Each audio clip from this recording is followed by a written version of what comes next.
This week, we're doing something we've never done on the channel. We're trading in dirt for snow and Alabama for Keystone, Colorado. We'll also be swapping out 2 wheels for boards and boots. The first step is stopping by the local ski shop here, getting fitted, and sending on our way with snowboards for the week.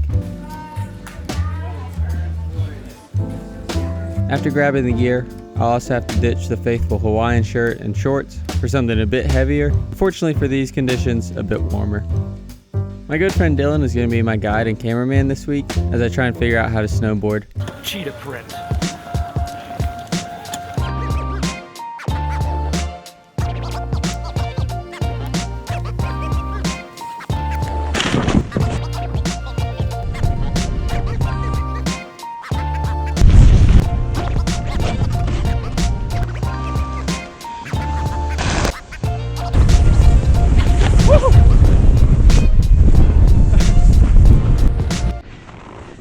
Gang gang.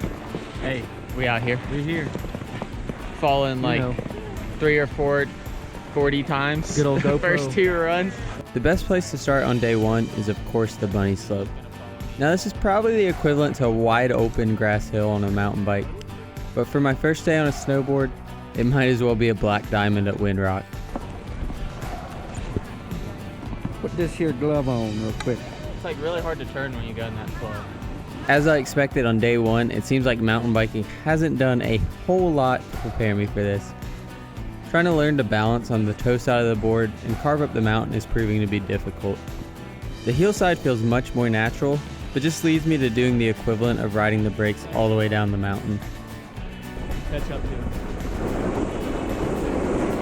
Alright, dude, just leave me behind then.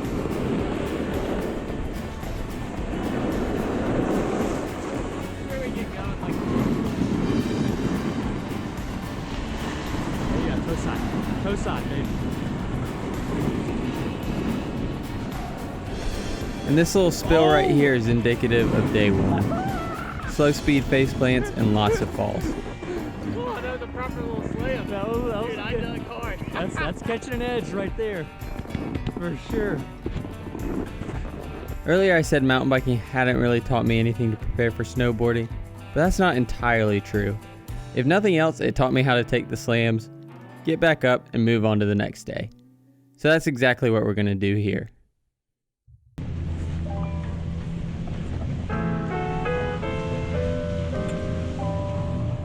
On day 2, the snow is coming down hard. So much so that beyond the tree line, it's just a solid fog all around.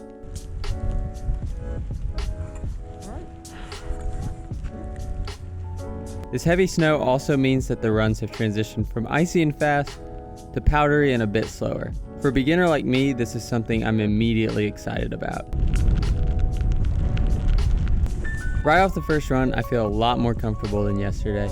The snow feels easier to dig into, almost like loam on mountain bike trails. The crash zone is softer than yesterday with the top layer of powder, and I feel more willing to try and push into the toe side and heel side of the board. Through this, I'm able to carve back and forth rather than just sitting on the brakes. Oh, yeah. And man, is that way more fun. I'm also starting to notice something I didn't quite expect after day 1. I'm noticing another way in which my mountain bike experience is helping me in snowboarding. When riding, a lot of my ability to turn and direct myself is initiated through the hips. And this is something that I've learned and worked on in biking for years. Squaring up my hips towards where I want to go plays such an important role in being able to turn in a smooth and effective way. It's true in mountain biking, and I'm finding it to be true in snowboarding.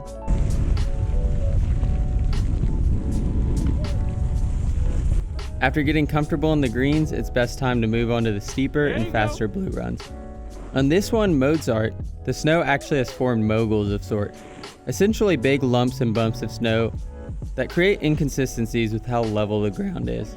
After taking a few spills through these and figuring out maybe a better way to do it, the third way mountain biking has prepared me for snowboarding is becoming apparent. I think this is one that can be related to almost any sport, and this is what some people call the attack position. The position where my knees, and for biking my elbows as well, are slightly bent and ready to be engaged at any point. This way, as opposed to them being locked and not ready to absorb unexpected hits, they're ready to take on the inconsistency of moguls, or on mountain bike trails, rollers, rocks, roots, and so much more. Of course, just because I know this doesn't mean I'm always remembering to do it.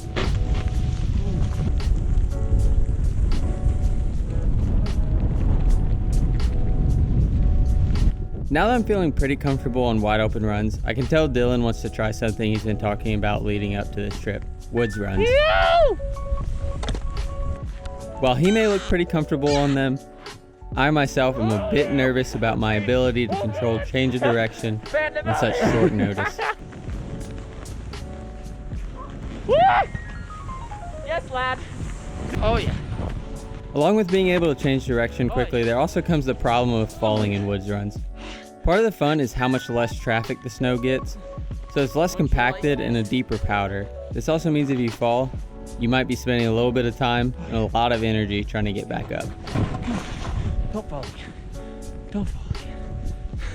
But before we get too far into woods runs today, we're going to end the day on a high note with my best impression of how I rode on day one and a full run to the bottom.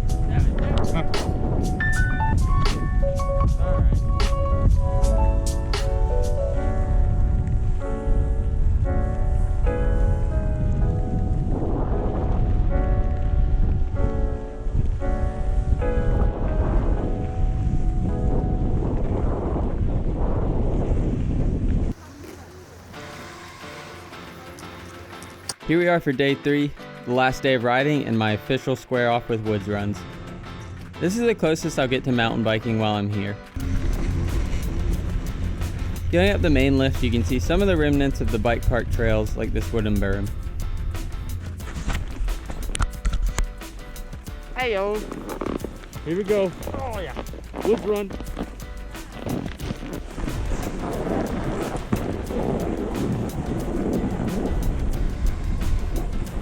On the first woods runs of the day, I essentially picked back up where we started yesterday, which is being way out of control.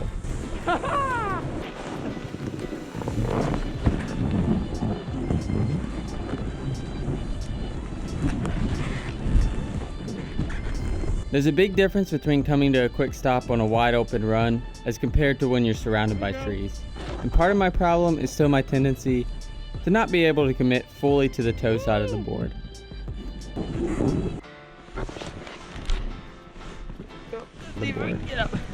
I also find myself looking straight at the ground in front of me instead of obstacles ahead.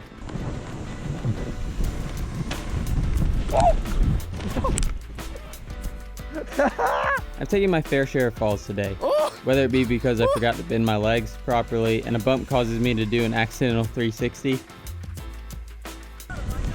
or I get caught on the toe edge, or the slow butt fall and getting shown up by what looked like a 5-year-old. We just freaking got passed by a child. Or intentionally falling to watch Dylan show me how it's done.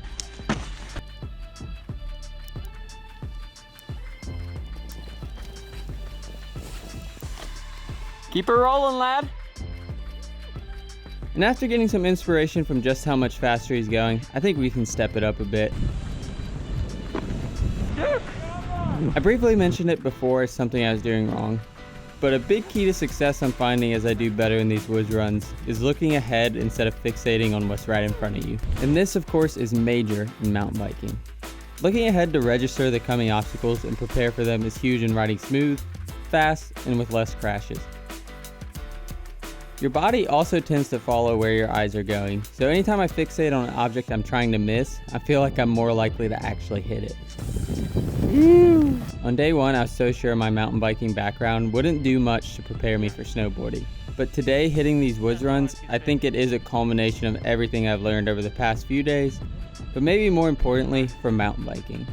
Like maintaining confidence even after spills, initiating turns with my hips, keeping my knees in the ready position, and looking ahead to go where I want to go.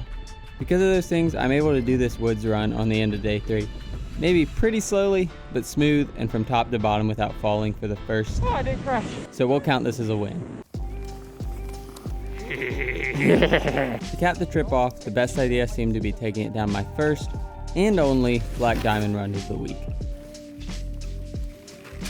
As for the overall question of the video, I think it's pretty apparent after these last 3 days of snowboarding mountain biking has definitely taught me things that prepared me to be a more successful beginner snowboarder. There was also a lot I didn't know and wasn't prepared for. Maybe surprisingly enough, I enjoyed this part the most. I was definitely frustrated at times, but I think a lot of the fun was being a beginner again. Having to figure out as I go and seeing things come together at a pretty rapid pace from day 1 to 3. I hope to find a way to do this in mountain biking more regularly. Find ways to feel like I'm a novice again. Ways to push myself to learn things I'm not as comfortable on with the bike, rather than just sticking to what I feel confident in. After 3 full days of snowboarding, it's time to relax and just spend some time with good friends.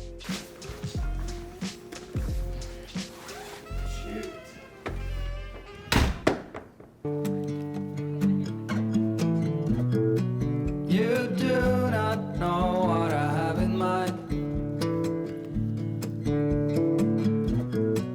I packed our bags, we'll be on our way. The night was long as I waited without a sign. 'Cause I know what